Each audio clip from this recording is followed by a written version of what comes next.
తిప్పి చెప్పడం, తిట్టకుండా చెప్పడం ట్రంప్కి అలవాటు లేదు. ప్రచారంలో కనిపించింది అదే, ప్రమాణ స్వీకారం తర్వాత వినిపించింది కూడా అదే.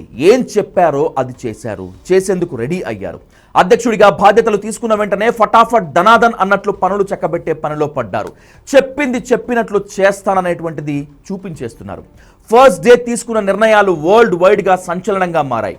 అధ్యక్ష బాధ్యతలు స్వీకరించిన వెంటనే ట్రంప్ చేసిన సంతకాలు చూస్తే మిగతా దేశాలకు గుండె దడ మొదలైంది. ఐటీ ఉద్యోగులపైన తనదైన స్టైల్లో సంచలన నిర్ణయాలు తీసుకొని షాక్ ఇచ్చారు. ప్రపంచ ఆరోగ్య సంస్థతో తెగదెంపులు చేసుకున్నారు. వరల్డ్ హెల్త్ ఆర్గనైజేషన్లో రాజకీయ జోక్యం ఎక్కువైందని, చైనాకు అధికంగా నిధులు ఖర్చు చేస్తున్నారని, ఇది అమెరికాకు అన్యాయం అంటూ ఏకంగా ఆ సంస్థ నుంచి బయటకు వస్తున్నట్లు సంతకం చేశారు ట్రంప్.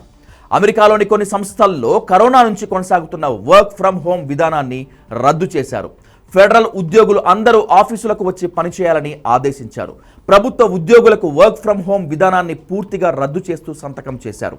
పారిస్ వాతావరణ ఒప్పందం నుంచి కూడా వెనక్కి వచ్చేసినట్లు ప్రకటించారు. భూమిపై 2 డిగ్రీల ఉష్ణోగ్రతను తగ్గించేలా తీసుకోవాల్సిన చర్యలపై ప్రపంచ దేశాలు చేసుకున్న ఒప్పందం ఇది. దీనికి కూడా గుడ్ బై చెప్తూ బయటకు వచ్చేశారు ట్రంప్. వస్తూ స్టేట్మెంట్ ఇచ్చారు. ఏ దేశానికి ఆ దేశం సెల్ఫ్ కంట్రోల్ చేసుకోవాలని సూచించారు. ఇక మరో కీలక నిర్ణయం, అమెరికాలో పుట్టే అందరికీ జన్మతా వచ్చే అమెరికా పౌరసత్వాన్ని రద్దు చేయటం.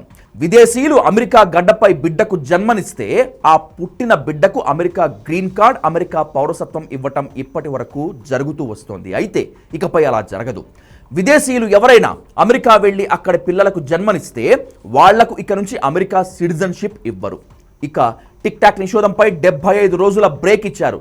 టిక్ టాక్లో వాటా కొనుగోలు, నియంత్రణ వంటి వాటిపై చర్చించి నిర్ణయం తీసుకున్నట్లు స్పష్టం చేశారు. ఉగ్రవాదాన్ని పెంచి పోషిస్తున్న దేశంగా క్యూబాను బ్లాక్ లిస్ట్లో పెట్టడాన్ని తప్పుబట్టినటువంటి ట్రంప్ ఆ జాబితా నుంచి తొలగిస్తూ సంతకం చేశారు. ఇక ట్రాన్స్జెండర్స్, మగాళ్ళు పెళ్లి చేసుకోవటం, ఆడవాళ్ళు పెళ్లి చేసుకోవటం, వాళ్లకు హక్కులు ఇవ్వటం వంటి అన్నింటిపైన నిషేధం విధించారు. ఇక నుంచి అమెరికాలో 2 జెండర్స్ మాత్రమే ఉంటాయని, అవి మగ ఆడ మాత్రమేనని క్లియర్ కట్గా చెప్పేశారు. 2020 ఎన్నికల్లో ఓడిపోయిన తర్వాత ఎన్నికల్లో అవకతవకలు జరిగాయంటూ ట్రంప్ మద్దతుదారులు అమెరికా క్యాపిటల్ హిల్స్ పై దాడి చేశారు.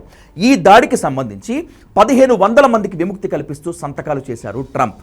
47వ అమెరికా అధ్యక్షుడిగా బాధ్యతలు స్వీకరించిన కొన్ని గంటల్లోనే ట్రంప్ తీసుకున్నటువంటి సంచలన నిర్ణయాలు, అమలు దిశగా చేస్తున్నటువంటి ప్రయత్నాలు ప్రపంచ దేశాలను కలవరపాటుకు గురి చేస్తున్నాయి. ఏది ఏమైనా ట్రంప్ చెప్పాడంటే చేస్తాడంతే.